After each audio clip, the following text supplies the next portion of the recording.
Labour law के बारे में आज हम जानते हैं। लेबर लॉ है क्या?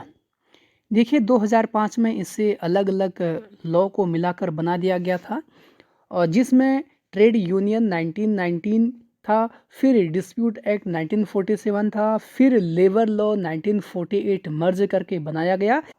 इसमें हाल ही में उत्तर प्रदेश ने कुछ संशोधन किए हैं। लेबर लॉ क्या थी? लेबर लॉ कॉन्करेंट लिस्ट में आता है। इसमें सेंट्रल गवर्नमेंट तथा स्टेट गवर्नमेंट भी कानून बना सकती है। लेबर लॉ क्यों बनाया गया? लेबर लॉ इसलिए बनाया गया, एक कानून होना चाहिए लेबर और मालिक के बीच। अगर कानून नहीं होगा तो मालिक अपनी हदें पार कर सकता है। लेबर के पास यूनिटी होती है, मालिक तो एक या दो ही रहते हैं, इसलिए एक कानून होता है जिससे लेबर का भी शोषण न हो और मालिक का भी शोषण न हो। अगर 100 लेबर बैठ जाएं कि हम काम नहीं करेंगे करके और मालिक ने कॉन्ट्रैक्ट साइन किया है कि हम 2 महीने में काम करा के देंगे, एग्रीमेंट किया है, अगर 2 महीने में यानी जो 2 महीने में काम नहीं किया या काम नहीं हुआ तो एग्रीमेंट के हिसाब से मालिक पर जुर्माना लगेगा। जब लेबर हड़ताल पर बैठ जाएंगे तो ये कई रूल होते हैं जो मालिक के लिए भी ज़रूरी है और लेबर के लिए भी ज़रूरी है। ठीक, और लेबर लॉ में ये ज़्यादा झुकाव लेबर की बेनिफिट की ओर है, क्योंकि कानून मानता है कि लेबर गरीब होते हैं, वह अपनी आवाज़ को ज़्यादा नहीं उठा पाते और कहीं न कहीं मालिक अमीर होने की वजह से अपनी बातों को ज़्यादा पावरफुल तरीके से रख लेते हैं, इसलिए लेबर लॉ लेबर को एक एक्स्ट्रा बेनिफिट देता है। ठीक, लेबर लॉ के तहत कुछ बातों को जानते हैं। देखिए, जैसे बंधुआ मजदूर, जैसे पहले कोई किसी व्यक्ति से कर्जा लेता था, जब तक उसने कर्जा नहीं चुकाया तब तक उसको उसके घर में काम करना पड़ता था। ठीक, तो इसी को बंधुआ मजदूर कहा जाता था। आज के समय में आप बंधुआ मजदूर नहीं रख सकते हैं। ठीक, दूसरी बात, कंपनसेशन यानी मुआवजा जिसको कहते हैं, कंपनसेशन देना ज़रूरी है। यदि कार्यस्थल पर किसी प्रकार की मृत्यु हो गई तो उसके घर वालों को मुआवजा देना पड़ेगा। विकलांग हो गया, हाथ पांव टूट गया, इलाज कराने के बाद उसको कुछ पैसे देने पड़ेंगे। बिल्डिंग रूल्स, बहुत ज़्यादा ऊंचाई पर काम कर रहा है अगर कोई लेबर तो नीचे जाली लगाना पड़ेगा, अगर वह गिरा तो जाली में अटक जाए। तो यह सब कुछ रूल होते हैं और उसके लिए। ठीक, मजदूर अगर धूप में काम कर रहा है तो हरा रंग का पर्दा डाल दिया जाता है। टाइमली पेमेंट यानी समय से भुगतान, टाइमली उनको पेमेंट करनी है, ये नियम थे। देखिए, जो मैंने ये नियम बताए हैं, जो की बात की मैंने, कि फर्स्ट तो बोला बंधुआ मजदूर, कंपनसेशन, बिल्डिंग रूल्स और जो टाइमली पेमेंट, यानी 4 चीज़ें। ये रूल जो अभी तक बताए वह नियम हैं जो कभी नहीं बदल सकते। ठीक, इनको हम बदल नहीं सकते, हम इनको मजदूरों का मूल अधिकार कहते हैं। ठीक, मजदूरों के वह अधिकार जिसमें कभी कभी क्या है, चेंजेस किया जा सकता है, बदलाव किया जा सकता है, वो क्या है? देखिए, नंबर 1, लेबर को 8 घंटे ही काम करा सकते हैं। 8 घंटे के बीच में यानी 4 घंटे में 30 मिनट का आराम देंगे। ठीक, नहीं देते तो आप लेबर लॉ का उल्लंघन करते हैं, आप पर कार्यवाही की जा सकती है, ध्यान रखें। दूसरा है वेज एक्ट, यानी मजदूरी अधिनियम जो होगा, उनका भाड़ा कितना होता है, उनकी कितनी सैलरी होती है। अगर आप 8 घंटे के हिसाब से 800 रुपया देते हैं मजदूर को, यानी कि 1 घंटे का 100 रुपया। जब मालिक आपसे 8 घंटे की जगह 9 घंटे काम कराता है तो फिर आपको एक्स्ट्रा टाइम का 1 घंटे का 200 रुपया मिलेगा, जबकि 1 घंटे के अनुसार 100 रुपया बनता है, लेकिन वेज एक्ट के तहत आपको 200 रुपये देना पड़ेगा, क्योंकि वह काम तो कर रहा है पर अपने शरीर की क्षमता से ज़्यादा काम कर रहा है, तो इसलिए उसको 200 रुपये एक्स्ट्रा दिया जाएगा। जैसे 1 घंटे की 100 रुपया है, तो जब वो एक्स्ट्रा काम करेगा तो उसको 200 रुपये दिए जाएंगे।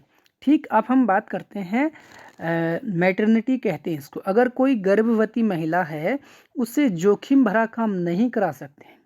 डिलीवरी के कुछ दिन पहले तथा डिलीवरी के कुछ दिन बाद की सैलरी नहीं काटनी होती थी। उसे क्या है, छुट्टी देनी होती है। ठीक, अब हम बात करते हैं लेबर यूनियन। हर लेबर यूनियन बना सकता था। अगर मालिक आवाज़ नहीं सुनता तो यूनियन में जाकर उसे शिकायत कर सकता था। वर्किंग डिस्प्यूट, वर्किंग डिस्प्यूट नहीं होना चाहिए।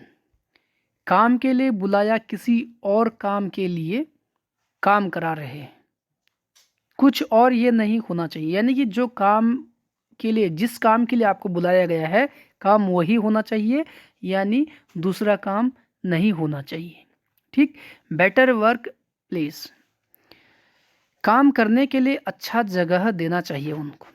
कॉन्ट्रैक्ट लेबर, सबसे बड़ा लॉ बनाया गया था कॉन्ट्रैक्ट लेबर के लिए।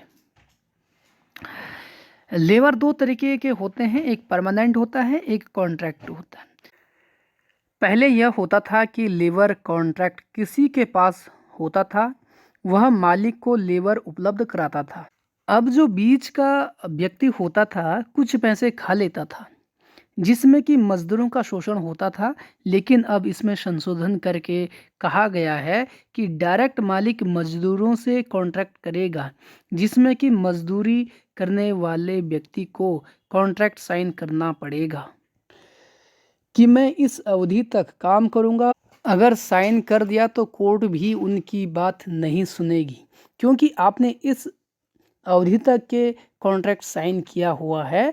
इसमें फ़ायदा दोनों को हुआ। इसमें लेबर को फ़ायदा हुआ कि बीच में दलाल नहीं है, मालिक को यह फ़ायदा हो गया कि मज़दूर मनमानी नहीं करेंगे।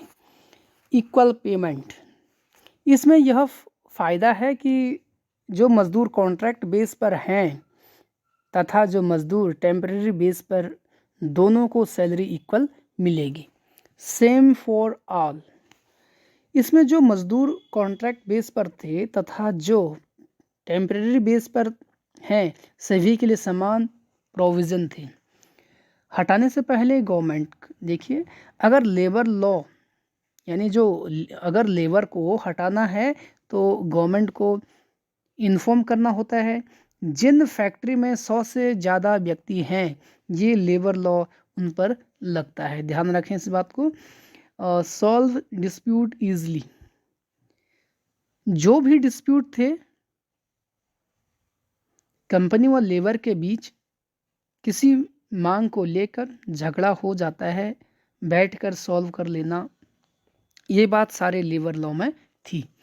लेबर लॉ आ जाने की वजह से कंपनी के हाथ पांव बंध जाते थे, क्योंकि इतनी सारी सुविधाएं लेबर को दो, नहीं दो तो फिर कंपनी पर ताला मार देगी। इसलिए कंपनी भारत में आने से हिचकिचाती थी। चाइना ने क्या किया कि कोई सुविधा नहीं दी लेबर को, मेरा कोई लेबर काम नहीं कर रहा है तो इसको हटा देंगे, नया लेबर देंगे आपको।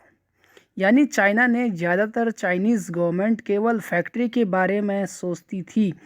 चाइना ने इसी दम पर सारी दुनिया की फैक्ट्री को अपने ओर आकर्षित कर लिया। जो चाइना एशिया का मरीज कहा जाता था, वह एशिया का डॉक्टर कहा जाने लगा है। देखिए, जो एक्चुअल सिचुएशन है, देखो, भारत चाह रहा है कि जो कंपनी इंडिया छोड़कर चाइना गई वह भारत में आ जाए। इसमें सबसे पहले निकल गया उत्तर प्रदेश। उत्तर प्रदेश गवर्नमेंट ने कहा जितने भी लेबर लॉ होते हैं, 2 प्रकार के होते हैं, hard rule and flexible rule. Hard rule क्या है? हार्ड रूल जो कि इंडिया में है, यानी ज़्यादा वरीयता दी जाती है लेबर को। फ्लेक्सिबल क्या है? फ्लेक्सिबल जो कि चाइना वो वियतनाम में है, वहाँ लेबर को कुछ वैल्यू नहीं दिया जाता। अगर इंडिया में वैल्यू दी जाती है, हमारे यहाँ बहुत कुछ कानूनी अधिकार हैं। ये अलग बात है कि शिक्षा का अभाव है, वे अपने अधिकारों को नहीं, जो उनके अधिकार हैं उसको नहीं जानते हैं।